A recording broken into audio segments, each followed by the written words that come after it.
I'm just sussing out, yeah. When we bring the casket out, Yes. the 6 of us, Yes. this we'd like you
Please stand.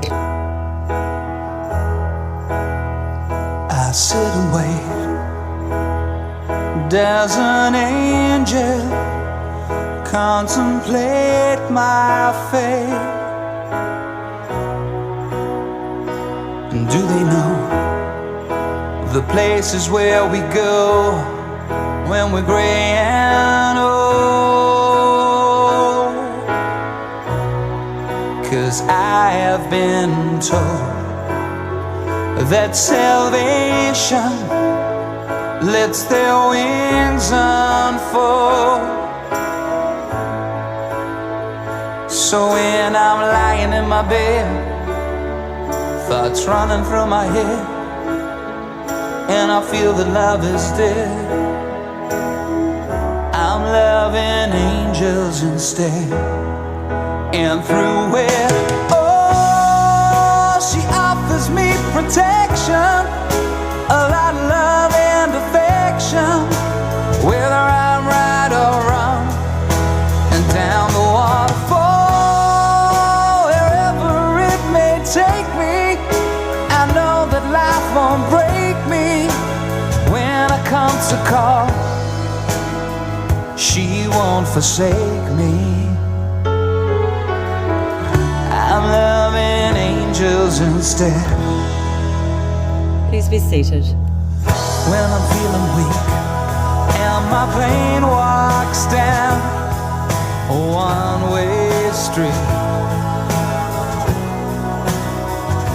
I look above and I know I'll always be blessed with love. Do not judge a biography by its length, nor by the number of pages. Judge it by the richness of its content. Sometimes those unfinished are the most poignant. Do not judge a song by its duration, nor by the number of its notes. Judge it by the way it touches and lifts your soul. Sometimes those unfinished are amongst the most beautiful. When someone has enriched your life and when their melody lingers in your heart, is it unfinished or is it endless? Good morning, I'm Diane Troop, and on behalf of Kathy's mum Mary, known as Kay to most of you, and brother James, thank you for being here to stand beside them and comfort them on this tragically sad day, a day when you begin the process of saying goodbye to Kathleen, Mary, Louisa, Sturge. Kathy's future held so much promise. Her beauty, both inside and out, shone brightly in all she did. Yet despite all she had to live for, she faced inner battles that many of us can never fully understand, and her decision to end her life is a poignant reminder of the silent battles that many people endure. However, today is not just about depression or her passing. It is about her life and how that entwined with all of yours. And for a moment, you need to let the fog of sorrow clear and talk about her and why you loved her and who she was. Recalling those stories will bring her back in vivid memory, and it will give you a new and vital, renewed presence in your life. Our hope is that in some way she can feel the enormous love that she engendered in each of you. Now, no one knows us quite like our family, and Mary and James have put their heads together to draw together a word picture of Kathy's life, and James will share that shortly. Friendship can be as strong a bond as family, and Kathy's great friends, Julia, Maurice and Rio, have something that they're going to share with us as well. As you navigate the heartache of losing Kathy, your memories will be a source of both pain and comfort. They'll be powerful reminders of the bond you shared, and they'll evoke a profound sense of loss. Yet these same memories will also act as a balm that'll gently hold you through your days of grief. Share those memories. Later on, when you're relaxing in the lounge, tell each other your special experiences of Kathy. When you share the narrative of her life and your experience of her, it becomes someone else's to hold on to, and so it increases the cachet of memories that each one of you hold.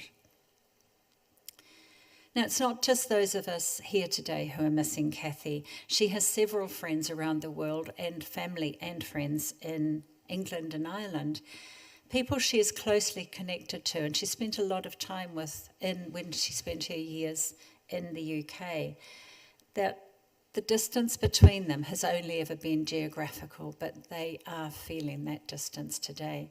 Now, I know some of us are joining us via live stream, and I offer a really warm welcome to those people. And I thank them too. We've had some lovely uplifting messages come through, and they do make a difference. It just closes the gap between the countries. Though they're not here in hugs, they are here in heart. Now, when I met with Mary and James and spoke to her friend Julie as well, I asked them for words to describe Kathy. The list extended down an entire A4 page. They described her as vibrant, fun-loving, charismatic, courageous, loyal, charming, astute, clever, contemplative, caring, disorganized, and messy. They came up quite early. A high-achieving perfectionist, she didn't so much move through the world as dart through. She loved entertaining, she loved watching people enjoying themselves, especially over an expensive drop of bubbles and maybe a crisp white or a nice full tasty red. And of course it had to be served in the right wine glass. She was classy, she had an eye for fashion and things of beauty. And of course she was very beautiful herself. Something of a chameleon, the photos you see later, will reveal her as being saucy and vampish one minute, and equally soft, pretty girl next door the next. Now I'm going to ask James to tell us a little about the Kathy that he and his mum knew so well.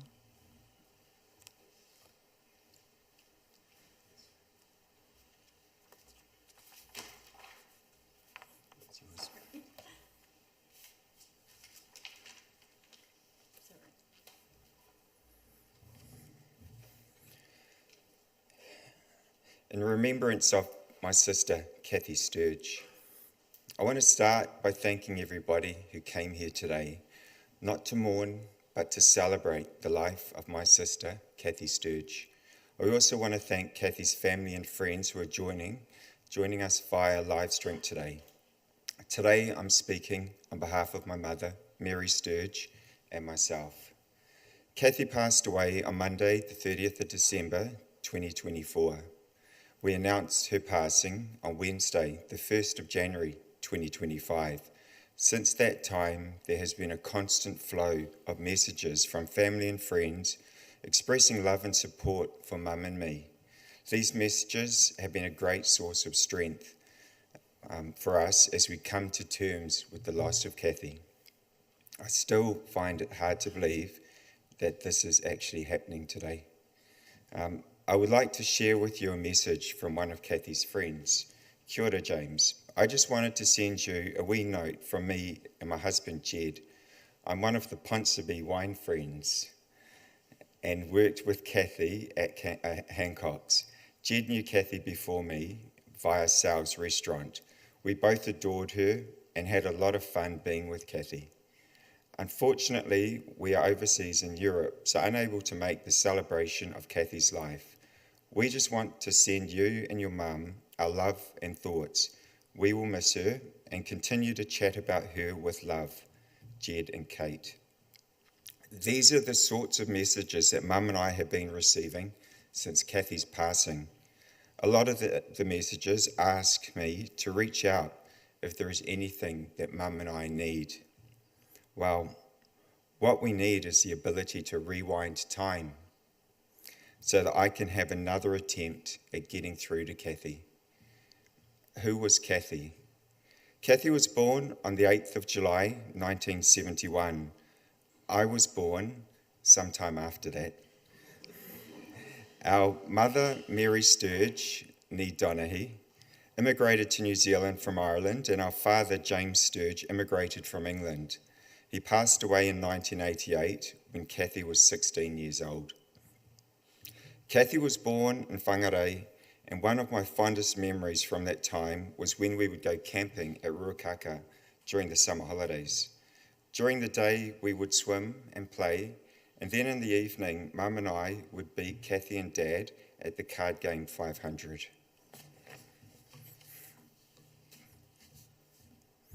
Our family moved to Auckland when Kathy was 10 years old. Our father was a firefighter at the airport, and we set up home 10 minutes away from here. So it's quite fitting that we're having this ceremony so close to where we lived and where we went to school. Kathy attended Mangere Central Primary School, Beta Intermediate, and then Onehunga High School. Kathy made many of her lifelong friends at Onehunga High School, and some of you are here today. One of Kathy's friends is Sheena. Where are you, Sheena? Way back there. The photo on Kathy's memorial card, which you all have, is of Kathy with Sheena's son, Christopher, who is Kathy's godson. Kathy also has a goddaughter, Monique, who is also here today. Where's Monique? Monique and Christopher is at the back there. I don't recall Kathy being too sporty when she was at school. Instead, she put her time and energy into such things as acting. She acted in school plays and at the Dolphin Theatre in Onehunga. Kathy also took up marching, and her team was incredibly successful in regional and national tournaments. In one of the photos you will see soon, you'll see her standing alongside the numerous trophies that her team won and wearing some of her medals. Much to my surprise, Kathy became sportier later in life. And when Kathy was living in England, she started playing tennis and continued to play tennis when she returned to New Zealand. I believe that she played more for the social element, but would brag to me on the odd occasion when she won. After Onehunga High School, Kathy attended Waikato University. She graduated with a Bachelor of Management Studies with first class honours, and then a Master of Management Studies with distinction. University was followed by jobs as a brand, marketing or accounts manager at Babbage Wines, Corbyn's Wines, Line Nathan Wines and Spirits. In 2009, Kathy moved overseas. She lived and worked in Italy for a while before moving to London, where she worked for Berkman Wine Cellars on their French, Italian, and New Zealand collections. Kathy could speak French and Italian and enjoyed those cultures. Kathy's final job in London was working for Lamson International. Lamson was founded in 1760 and is one of the oldest champagne houses in the world. I know that Kathy loved this job. She was responsible for establishing and managing Lanson's annual events and partnership plans across the arts, sports, and fashion industries. This was the perfect job for Kathy. It meant that she got paid to be glamorous.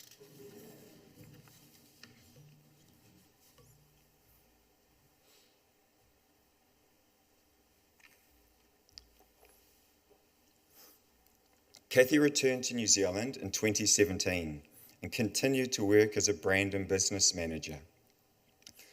development manager. Kathy was effective in her work and always got results. Her CV testifies to this. Kathy was a hard worker, she was a high performer, and she was loyal to her employers. Upon returning to New Zealand, there were times when Kathy worked for the wrong employer, and she felt that she wasn't always treated fairly. The loyalty that Kathy showed to some of her employers was not always reciprocated. Family was important to Kathy. When Kathy was in the United Kingdom, she spent a lot of time with our uncles and aunties and many of our 30 plus first cousins. Pascal is one of them here.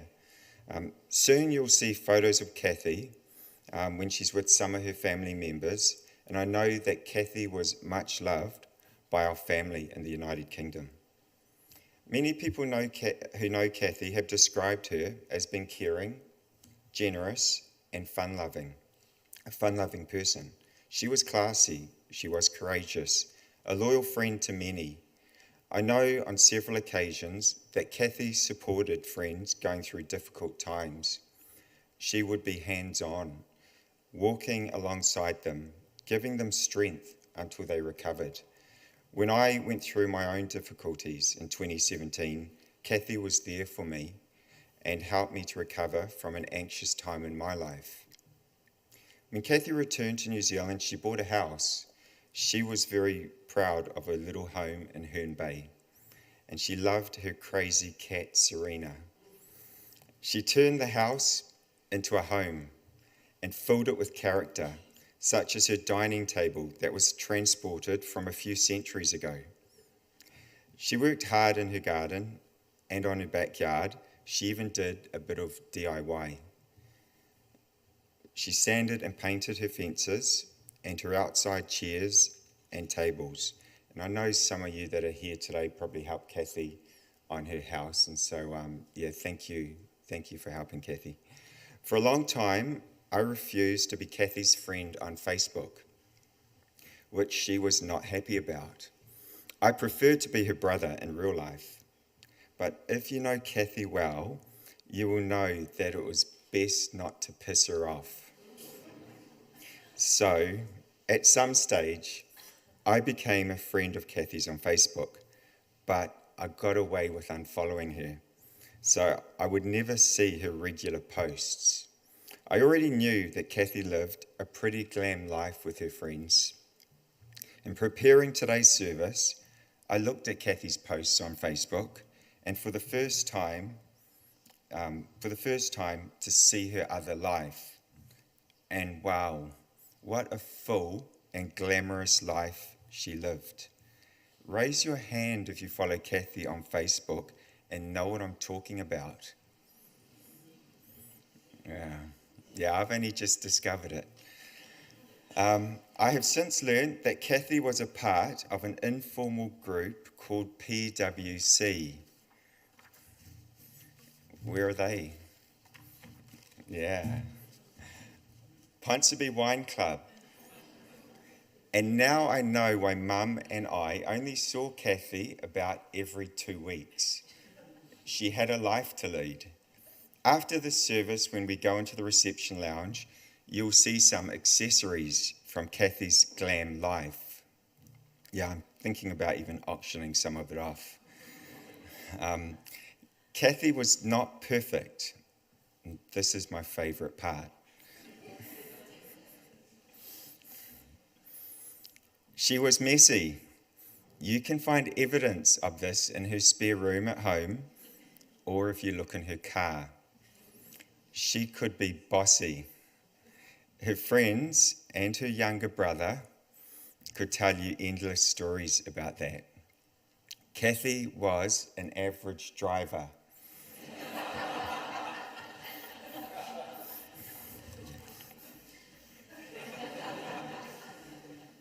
In fact, she crashed into my car not so long ago, and the biggest scratches in my rims are from when Kathy borrowed my car. Kathy was a good cook and enjoyed entertaining. However, her cooking was not always on point. She would often serve Mum and I meals prepared from recipes found in one of her many cookbooks. Mum would tell her how lovely the meal was, and when she wasn't looking, I would give Mum some brief glances and screw up my face at times. Kathy knew most of this. Kathy was the second best cook in our family. I would tell her this and she would smile back. One of the qualities that I admired in Kathy was her ability to pick herself up. Kathy was knocked down several times in life, mainly from relationship breakups or work troubles. But this last time when Kathy was knocked down, she was not able to pick herself up, despite the efforts of many of us and the love and support of her mother. Now, it's no secret that we are here today because Kathy chose to end her own life. And I want to address this. A naive understanding of suicide is that it is a selfish act. The truth is that suicide is the ultimate selfless act. When a person finally chooses to end their life, it is usually after that little voice that we all have inside ourselves convinces us convinces us that everybody else will be better off without me. It is an act with the intention to remove the burden from others. It is the product of a mind that has become unwell. Out of respect for Kathy's privacy, we will not be sharing how Kathy chose to end her life, but I will share some information with you.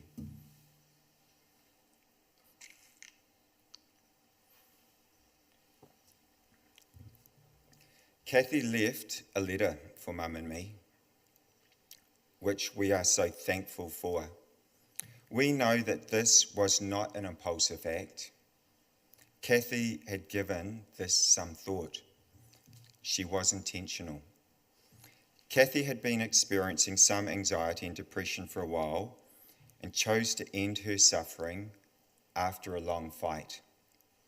Mum and I are grateful to those friends who showed Kathy their love by trying to support Kathy during this difficult time. Kathy's letter did not contain any instructions for her service today. So I would like to express my deepest appreciation to those friends who have contributed, such as Julia, Maurice. Is Maurice here?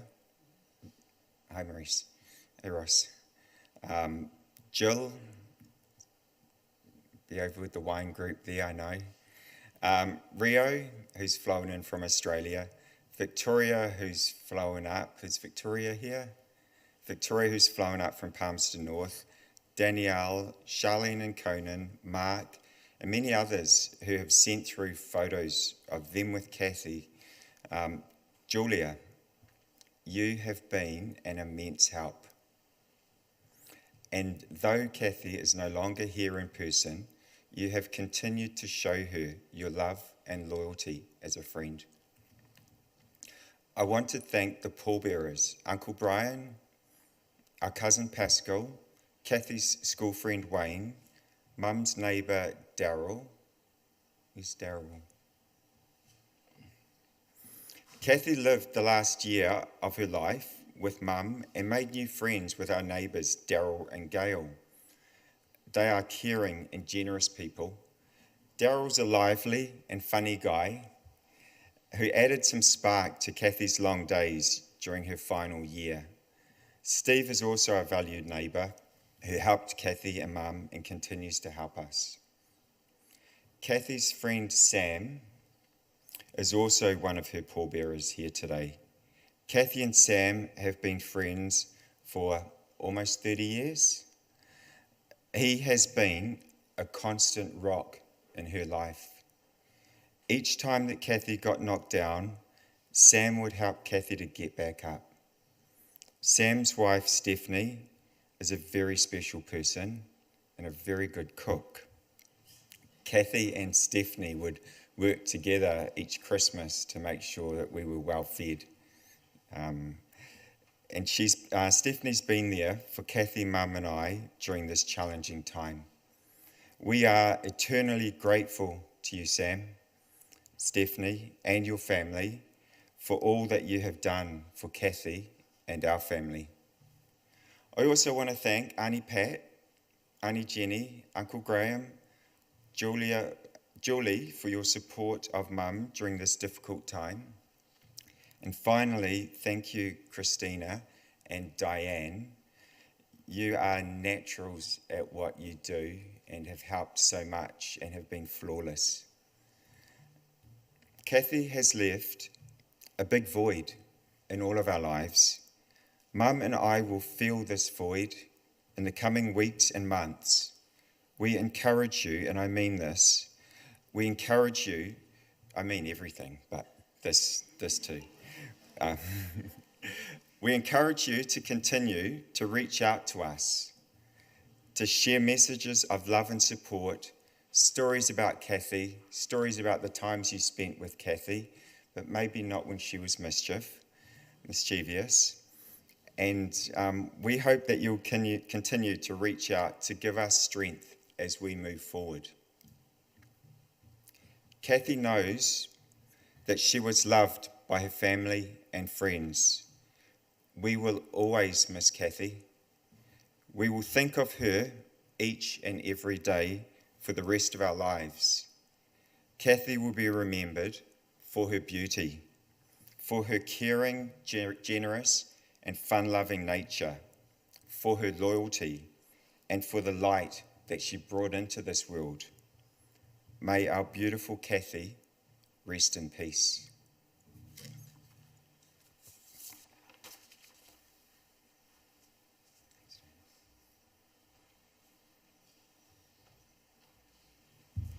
Kathy would be very proud of her little brother right now. You say she had courage, well, so do you. James and Mary admit that Kathy's life was greater than what they saw. We all have different aspects of ourselves that we share with different people. Maurice, Julia and Rio knew Kathy as a friend of many years, and they each have something to share now. Maurice, would you start, please?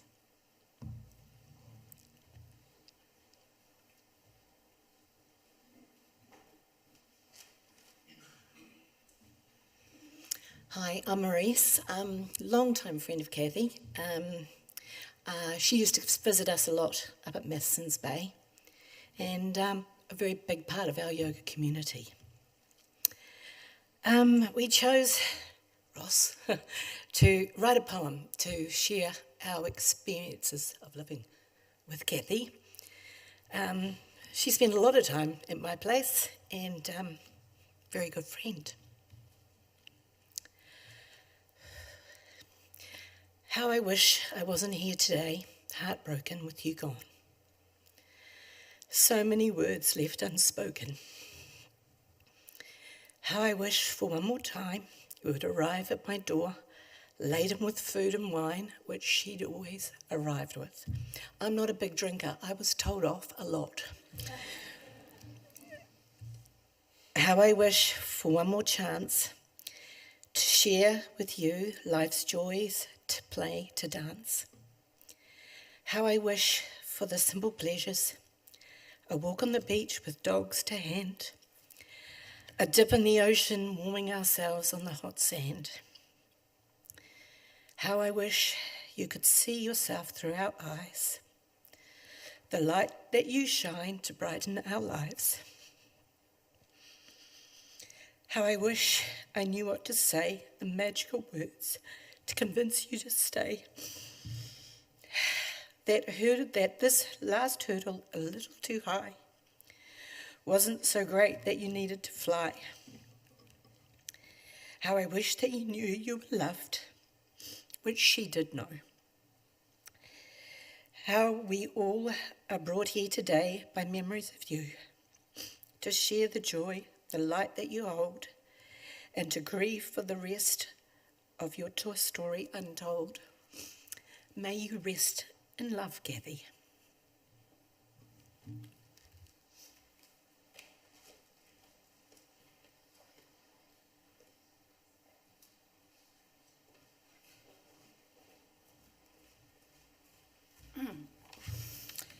For those of you that don't know me, I'm Julia Cree. I met Kathy when I moved to New Zealand and started working at Corbyn's in 1999. Even though we only worked together for about a year, we flatted together several times, probably 10 years plus all up. Even when we weren't flatting together, we kept in pretty close contact and saw each other frequently when we were both living in Auckland. We both loved a wine, a giggle, and a bit of mischief. In many ways, though, we were unlikely friends. Kathy was the beauty with clothes, shoes, and champagne to match. I was the practical, sporty one with an approach based more on utility. Fortunately, we seemed to prefer and attract different men, which meant there was never any competition in that context. Our different personalities meant that combined, we had our bases covered for most situations that life could throw at us. I could use my logic and planning, and Kathy could use charm to sway things her way. I had warm clothes and sporty stuff to lend her for adventures, and she had glamorous dresses and handbags that I borrowed for events and weddings. I have a huge number of stories I could share with you, but here's a couple of anecdotes of our adventures. Kathy and I met up in Venice when she was living in London, and I had just finished a bike trip through the Alps and the Dolomites. On our last day, I had to clear out the Airbnb apartment that I was sharing with cycling friends, but Kathy had a late checkout at her hotel, so she went for a drink at the bar in the corner while I packed up.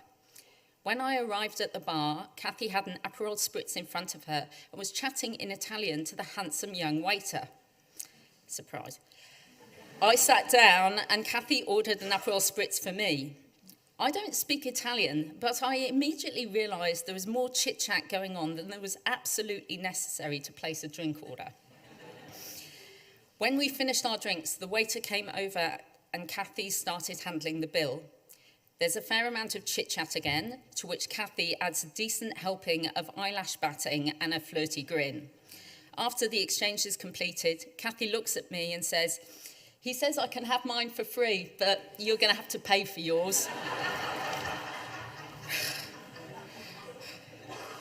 Kathy loved going out in Auckland, and there was one Friday night that sticks out in my mind when we were flatting together in Mount Eden. We went out to Sponge at the top of Franklin Road. I forgot my phone and my watch, but I asked Kathy to make sure we were home by midnight, as I was planning to get up for a 7 o'clock swim session. I remember it was just after 9/11, and we met a couple of American guys who had been delayed in New Zealand as a result of the airspace shutdown. One of them was clearly taken with Kathy and said to me, "Does your friend get a lot of male attention?" I said, "Yeah, there's a queue at our front door and it goes right around the block." He looked crushed, but not surprised.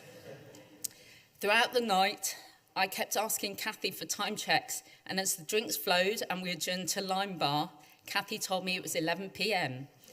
I distinctly remember saying, "Wow, I'm having such fun, but this night is going so slowly." Eventually, Kathy tapped me on the shoulder and said, "It's nearly midnight, let's get a cab." When we got home after the 5-minute drive to Mount Eden, imagine my surprise to see the kitchen clock said 3 a.m. There was a bit of swearing on my part, but then lots of giggling from both of us. Kathy confessed that she thought she had blown it at one point, as she said, "It's 10 o'clock, after previously telling me it was 10:30. Apparently, this only raised my suspicions momentarily. She was filled with glee that I accepted her time checks so readily, and she'd pulled one over on me. We had both had so much fun that we didn't want the night to end. And so I will wind up here, and I hope you can join me in remembering Kathy as a shooting star that burns so brightly and a true friend.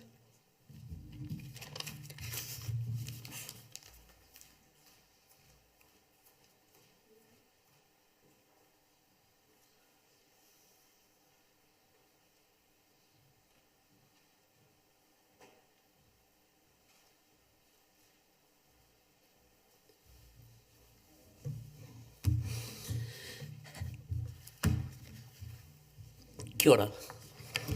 My name's, you may not all know me, but my name's Reo. Kathy knew me as Reo.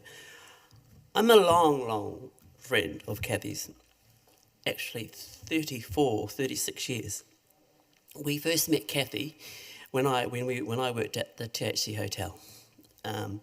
She was only 16 actually, and she walked into the hotel and she had an interview with me, but I didn't know about the interview.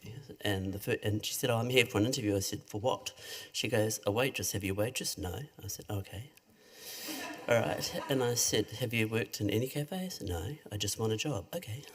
So anyway, I interviewed her for 5 minutes. It's the shortest interview that I've ever done in my entire freaking life in hospitality. Anyway, I said, "When would you like to start?" "I'm starting now." "Okay." So we put her to. So I was actually just promoted to restaurant manager in Places Cafe. So I was kind of still learning my feet. Anyway, we put her into Places Cafe, and she just nailed it.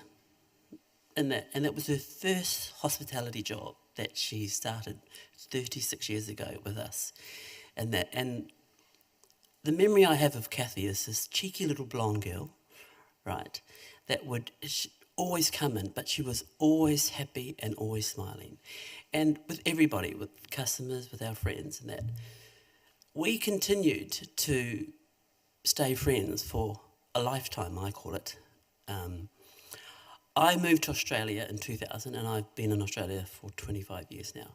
But Kathy always came across to Melbourne, one, because of the tennis, and that, trust me, she didn't play tennis, and everywhere I travelled in Australia, she'd say, "Where are you?" I said, my job took me around Australia, and that I'm in Brisbane, I'll be there. So there was Kathy again, and that. So my memory of her is this vibrant little blonde girl, and every time we would catch up, whether it was on Messenger or we, would go out for dinner, she'd always say, "You're my only little Maori friend that I have." And I said, "Bullshit." But you know what, Kathy, I thank her for being my friend and being in my life for all these years, and that I loved her like a little sister. We got on so well, and I stand here to, honour my friend Kathy on behalf of me and my friend Margaret, because Margaret's another friend of ours that we all share the same amount of years that we worked together and we knew Kathy. So Margaret has played a big part in her life as well as a friend. So we're probably the only friends at the THC Hotel that Kathy probably had always kept in touch. But we've always kept that connection. But I wanted to thank her for, her life and that. And James and Mrs. Sturge, our condolences to you. All right. But thank you for having me speak. Kia ora.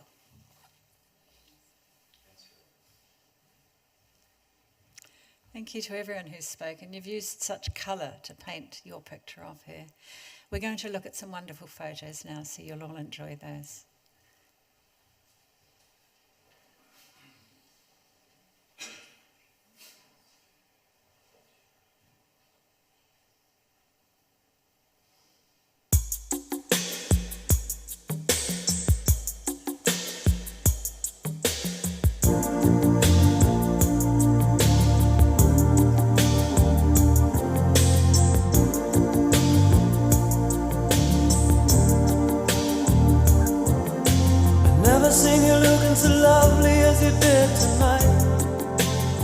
Seen you shine so bright.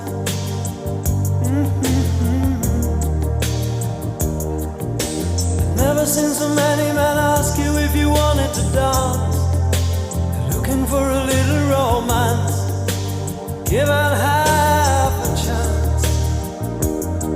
I have never seen that dress you're wearing, or the highlights in your hair that catch your eye. I have been blind. Lady in red is dancing with me, cheek to cheek. There's nobody here. It's just you and me. It's where I wanna be, but I hardly know.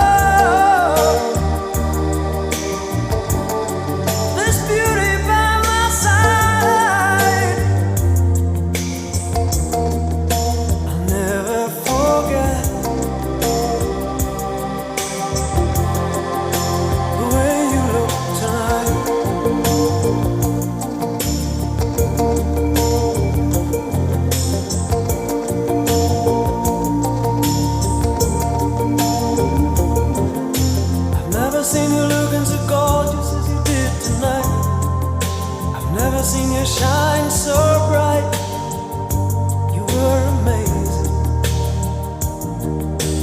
Never seen so many people want to be there by your side. And when you turned to me and smiled, it took my breath away. I have never had such a feeling of complete and utter love as I do tonight. Lady in red is dancing with me, cheek to cheek. It's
She's pure as New York snow.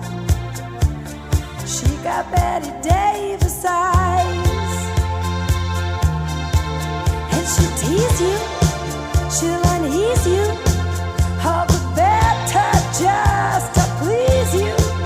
She's precocious, and she knows just what it takes to make a pro blush. She got Greta Garbo, standoff size. She's got Betty Davis eyes.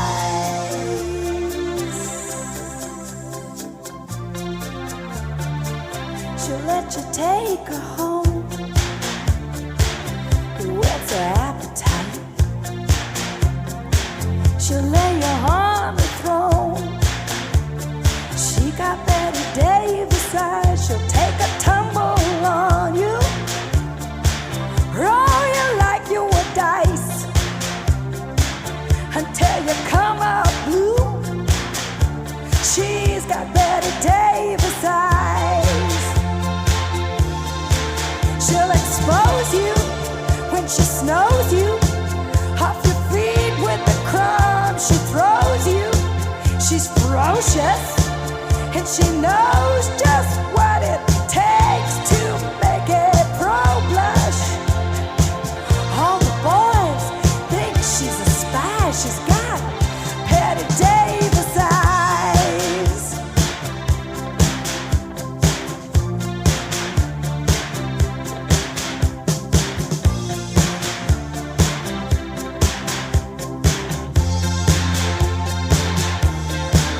And she'll tease you, she'll unease you, all the better just to please you.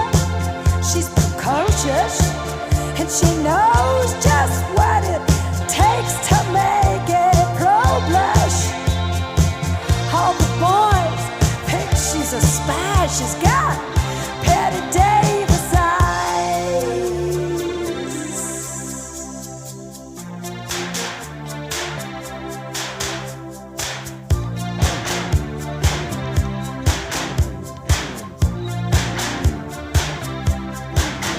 She'll tease you, she'll unease you, just to please you. She's got Betty Davis eyes. She'll expose you when she snows you. She knows ya. She's got Betty Davis eyes.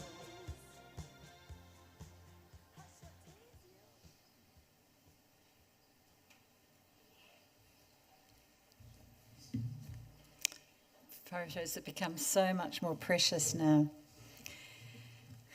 Kathy's passing does mean you have to let go of her physical presence, and you will miss her desperately.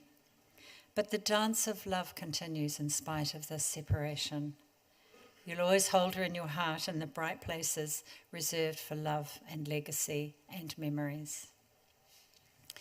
Anger or guilt may fill the other darker places in your heart, but you don't have to hold those thoughts. Let them go, and let forgiveness and understanding crowd that space instead.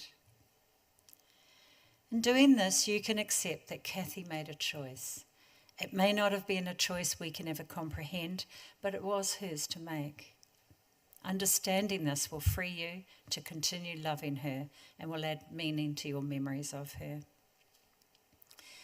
Kathy wasn't a churchgoer, but she had her own understanding of spirituality, an understanding that had integrity for her. I'm going to ask her Uncle Graham now to offer us some spiritual comfort.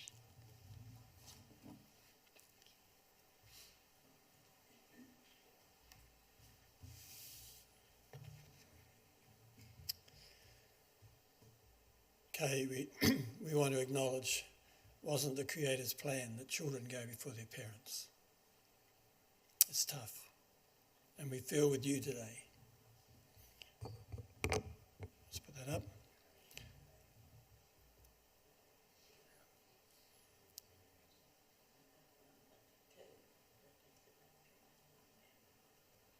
Okay.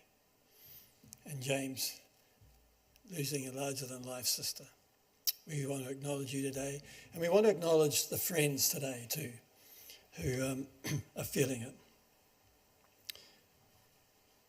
We all know that Kathy was larger than life in a crowd, with that winning beauty and that winning smile. Jenny and I were listening just a couple of days ago to a tape we have when Kathy was staying with us, a tape that gives you an idea how long ago. And we've still got the machine that plays it. When Kathy was 5, and she was singing her heart out at our place, and Jenny recorded it. And she just loved singing. And she wanted to be, she said at that point she wanted to be a singer. And she wasn't too bad either. But today, as we reflect on Kathy's 53 years, there's no doubt that the grief has rocked our worlds. We can all remember when we heard the news. Can I encourage us, as a time like this, that we can call on God, who can bring comfort and who can bring strength. And we need some extra help because it's so easy to lose motivation and confidence when some of these things happen. And we need that inner strength from God. One of the unique things about the Christian faith is the way suffering is actually embraced. In other religious faiths, confronting grief is often with denial or distraction. But it's interesting that God has not promised any escape from suffering or hard times, but actually promised to meet us in those hard times and to discover him as a comforter when things are tough.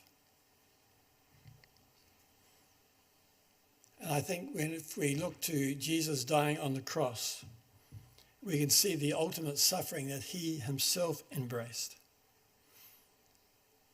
And it's unique that he is referred to as the suffering God, the suffering Saviour. And so the one who can bring comfort, because he himself identified and walked that path himself. I think we know what a great verse in the Bible, yea, though I walk through the valley of death, I'll fear no evil, for you are with me.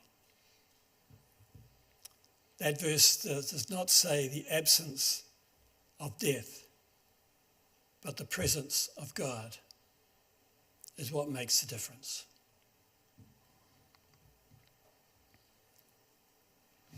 Interesting verse in the Bible in Ecclesiastes, it says, it's better to go to the house of mourning than to the house of feasting. Frustration is better than laughter because a sad face is good for the heart. What on earth's that? What he's saying is it's better to go to a funeral than go to a party. And we scratch our heads and think, what's he on about? Because we know in the Bible that God's not against parties and celebrations. The point that has been emphasized is that it's often in the harder times, in the struggles, that we actually learn things about ourselves.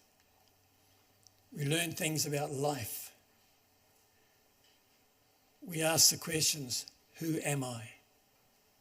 What am I here for? What influence am I having?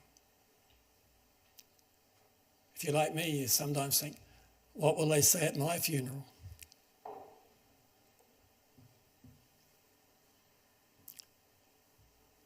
Can I encourage us to be aware that we can find God as a comforter, as the one who does bring strength, as the one who does offer forgiveness, as the one who does and can help us or seeks to help us in times of struggle.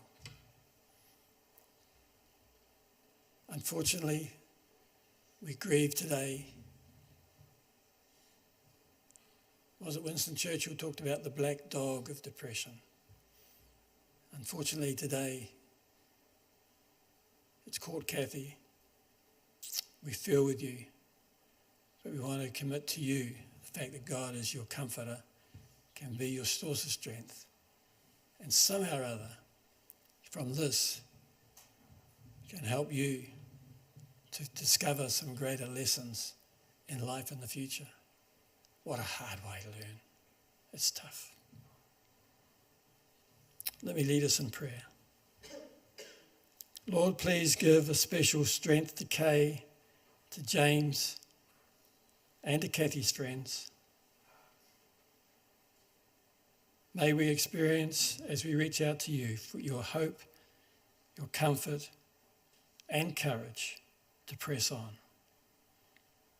Amen.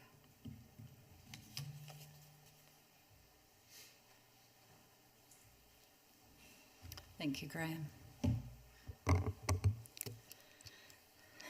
The other day, Julia described Kathy as blazing through life like a comet streaking across the sky, leaving an indelible mark on everyone she encountered.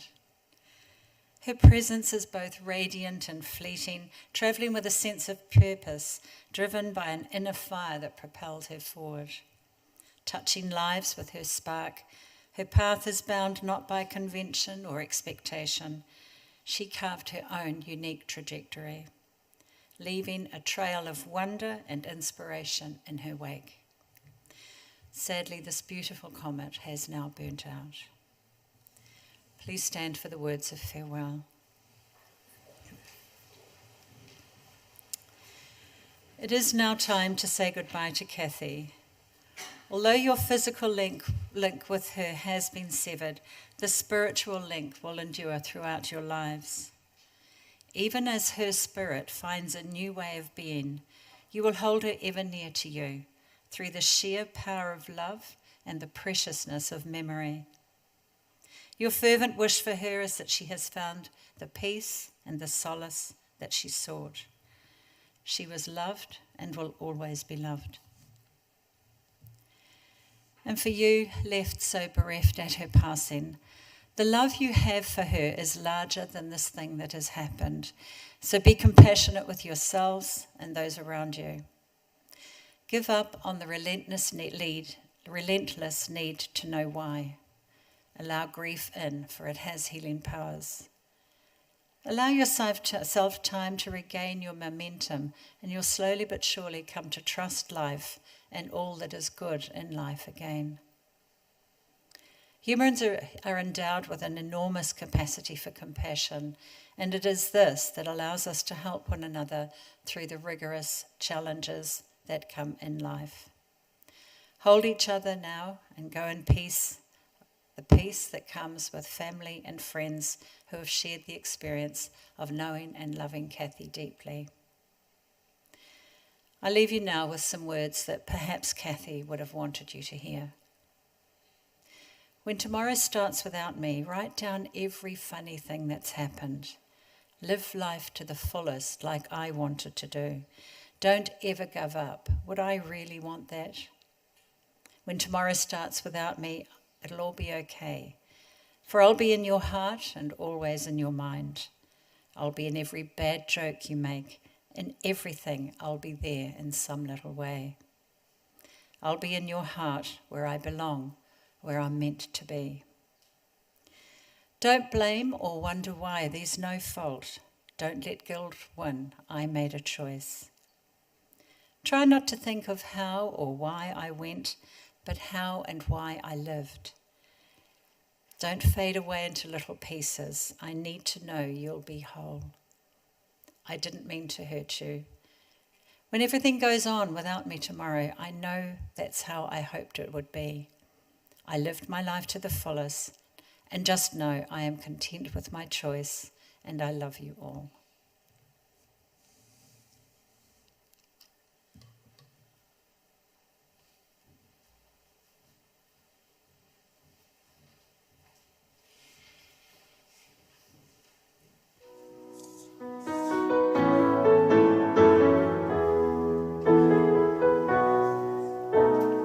Goodbye, England's rose. May you ever grow in our hearts. You are the grace that placed yourselves where lives were torn apart.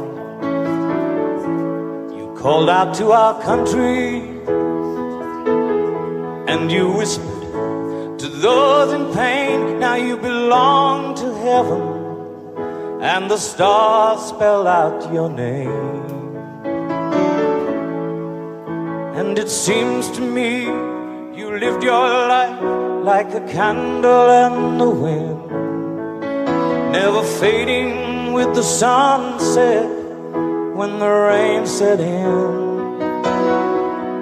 And your footsteps will always fall here along England's greenest hills. Your candles burned out long before your legend ever will.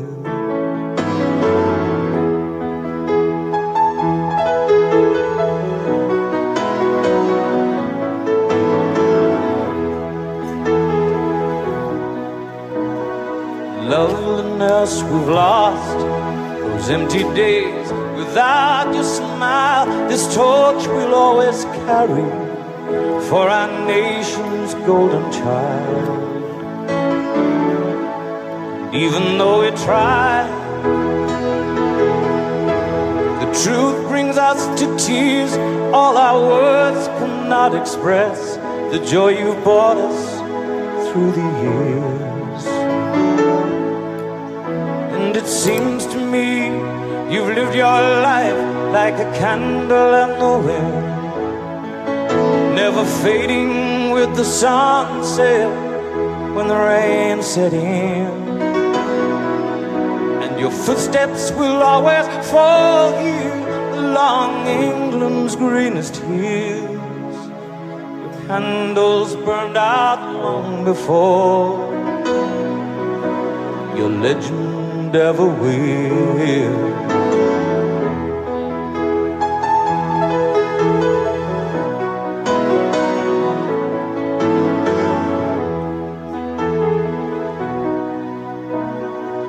Goodbye, England's rose. May you ever grow in our hearts. You were the grace that placed yourselves where lives were torn apart. Goodbye, English road, from a country lost without your soul, who missed the wings of your compassion more than you will ever know. And it seems to me you've lived your life like a candle in the wind, never fading with the sunset when the rain set in. And your footsteps will always fall here along England's greenest hills. Your candles burned out long before your legend ever will.